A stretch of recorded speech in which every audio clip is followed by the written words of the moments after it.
असरपा कहब माटी तले कौन अच्छी भूकंप माटी तले फसी मनीष को उद्धार कर असरपा उद्धारकारी दल को साहाय्य कर असरपा सारा विश्व को डराउछि म्यांमार भूकंप म्यांमार और थाईलैंड रे होतिबा शक्तिशाली भूकंप जोगु व्यापक क्षयक्षति होछि।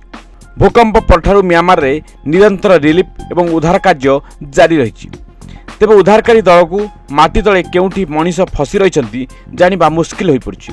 तेणु उद्धारकारी दल को साहाय्य करने आसी रोबोटिक असरपा भूकंप रिलीफ कार्य में सामिल होगा जाऊँगी असरपा।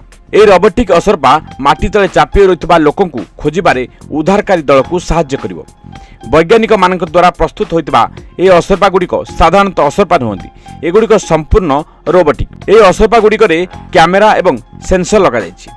असरपा गुड़िक माटी तले थिबा छोट छोट रास्तार प्रवेश करि पारंती। तेबे लगा जायथिबा कैमेरा एवं सेंसर साहाय्य मनीष केउटी माटी तले फसी रही ता जानिबा सहज होइथाय। सिंगापुर द्वारा प्रस्तुत करा जायथिबा एई रोबोटिक असरपा गुड़िक विपर्यय प्रभावित अंचल में उद्धार कार्य व्यवहार करा जिवो। वैज्ञानिक माने कहचंती एई रोबोटिक असरपा गुड़िक 2026 रे व्यवहार करा जिबार थिला, किंतु वर्तमान परिस्थिति को विचार करी समय पूर्व यह व्यवहार करा जाउछि। भविष्य में मध्य ए रोबोटिक असरपा निश्चित भावे विपर्यय समय साहाय्य करिवो बोली आशा रखा जाउछि। Bureau report news 95 Odia. देश विदेश कोण अनुकोण टेक्निक खबर देखंतु आम सह यूट्यूब फेसबुक और इंस्टाग्राम रे आमको देखंतु लाइक शेयर और सब्सक्राइब करने को आद्य भूलंतुनि।